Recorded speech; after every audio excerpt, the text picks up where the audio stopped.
Well, first of all, congratulations to Purdue.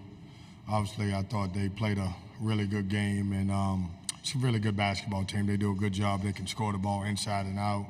I thought we had a great game plan coming in. I thought they made some shots, and I think one of our biggest differences is some of the shots that we normally make, we didn't make in the game, and certainly kind of got away from us a little bit. But I don't know that I could be more prouder of a group of men that I've ever coached in my life. Adversity, you name it, situations, you name it, hard times, you name it, and they found a way to win the ACC.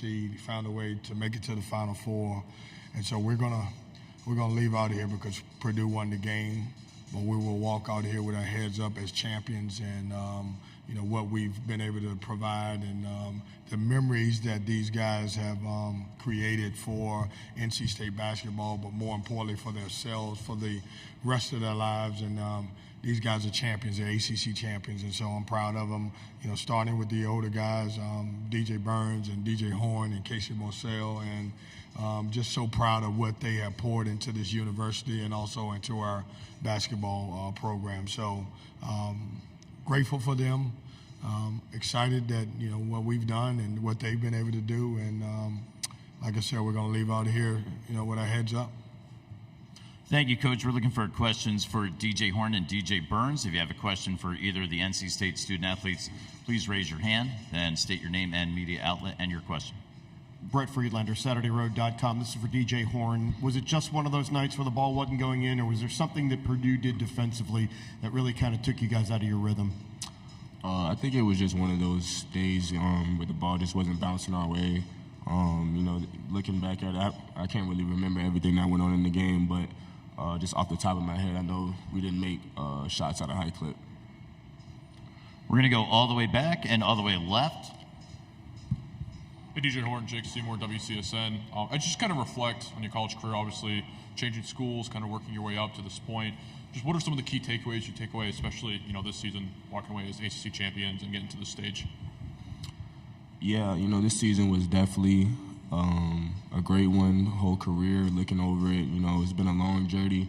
I'm grateful for everything that has been thrown my way, and to end it with this magical run that I went on with me and my teammates. And to have an ACC championship, didn't get the big one, but, it's definitely a big accomplishment in my career. We're going to go to the center of the room, fourth row. This one's for DJ Horne, Chaz Messman, KYMA TV. DJ, obviously you played the last 2 years at ASU, but what did it feel like tonight playing back here in the Valley? Yeah, it felt good, being able to play basketball anywhere at any time always feels good, but to know that I was back in Arizona felt a little bit of love and everything just from old fans and everything like that, so it's pretty cool. Continuing with questions for NC State's student athletes, Zach Brazil, New York Post for DJ Burns. What was it like going up against Edie, and was there, to finally, after watching on film and experience it, was it different than you expected? Was there any surprises?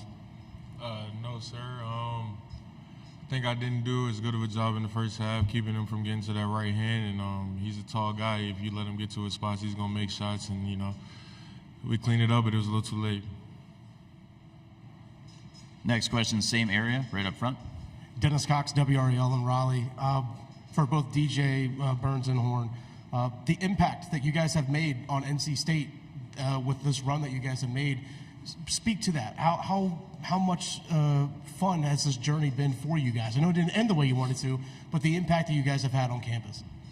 Yeah, it's been fun, every step of the way, every win that we've gotten, it's felt like a championship.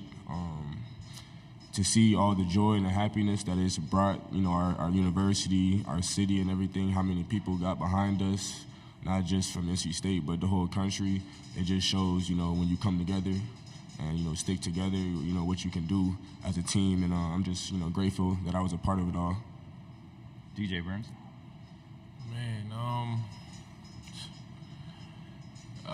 Man, just to be a part of this has been everything I could have asked for, man.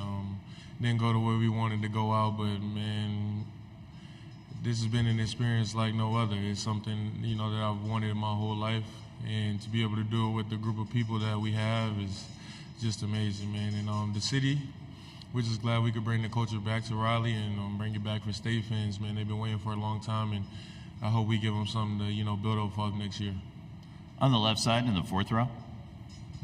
This one's for DJ Horne, Blake Demon, Sun Devil Source. DJ, how meaningful was this final year at NC State for you and to represent your hometown and get them to this point of the Final Four? It meant everything to come home, for Coach Keatts to give me this opportunity to go out there and make all these memories with my brothers the way we did. I don't think I could have drew it up any better. Obviously, if we won the whole thing, it would have been a story. But, I'm grateful for this experience. Not everybody gets to say they went to the Final Four, but, NC State did. This will be the final question for DJ Burns and DJ Horne. Left side up front. Adi Joseph, CBS. DJ Horne, talk about the first half. Braden Smith was a little bit off. He looked maybe not quite on his game, Matt Painter was saying. Did you sense that you could take advantage there from a matchup perspective? Were you comfortable? Going into the game, we knew that, Zach Edey was going to be the emphasis of our game plan. So we just wanted to try to take the guards out as much as we could to not have it be a two-force punch. And I think, we did that. The whole team did a good job on that. He's a great player, and to see him, kind of struggle tonight, that it has to be a credit to what we did. We want to thank and congratulate DJ Horne and DJ Burns on a Final Four run after being ACC champions. They're going to head back to the locker room, which is open for another 14 or so minutes for questions with NC State student athletes. We'll take questions for Coach Keatts at this time. We're going to start on the left side at the column with Aaron. Aaron Beard with the AP. Kevin, with Michael's hamstring issue, it felt like it was one of those things where you guys had played a certain way, balance, all the pieces fitting together. Did things just kind of get out of sorts a little bit there in that regard of rotations and all the confidence and everything you guys have built to this point? Well, when Michael's injury occurred, it definitely changed us. It made us go back to Horne handling the ball a little bit more than we wanted to.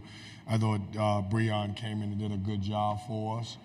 That being said, when we've been playing 7 or 8 guys and one of your key guys go down, it certainly changes you a lot. And it changed us. And when we were different, he's our leading assist guy, so we didn't really have anyone that could create for someone else.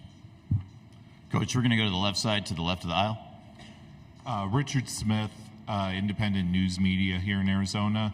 You laid out in the beginning of the conference just how special this team is and how unique what it's done is.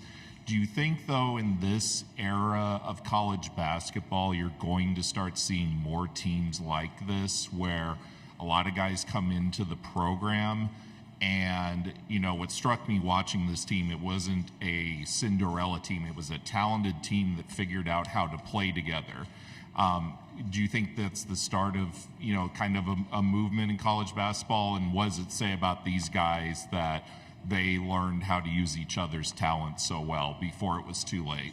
Yeah, I don't know if it's a movement. I think, if you can get 5 new guys, or in my case, 8 new guys to blend in with the guys who are returning, I think you got something there. And it takes a little longer, but it's so much work into the chemistry, both on and off the court, to get here. Like, they have to trust. They've got to believe. They've got to believe in the staff.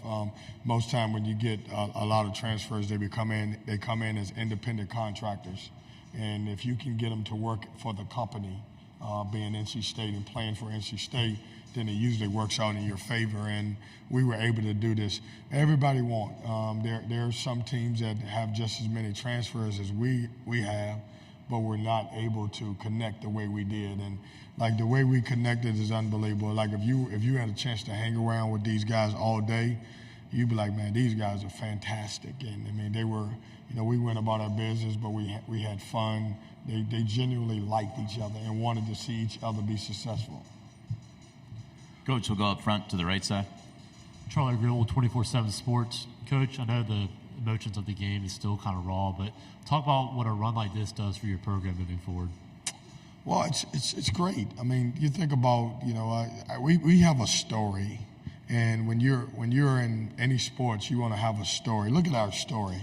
I mean, this is the way this story was written was unbelievable because we've had, in order to win any championships, you got to have highs and lows. We started the season with great highs. In the middle, there were some lows, but equally some highs then. And then at the end, regular season, there were lows. But look what this team was able to accomplish. I sit back and I just don't know how you can win 9 elimination games.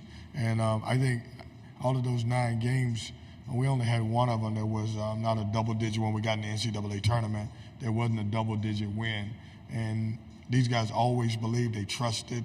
Even when we didn't have any, we wasn't having success, you know, they believed in me. They believed in the staff, and they stuck together, and they shut out all the outside noise with, you know, the internet and everything else, and came out as champions. Yeah. Coach up front to the left side. Kevin, piggybacking on that question, how much does the exposure, the run of, you know, people seeing you guys cut down nets, how does that change the trajectory of your program moving forward? I mean, recruiting and all those other dynamics.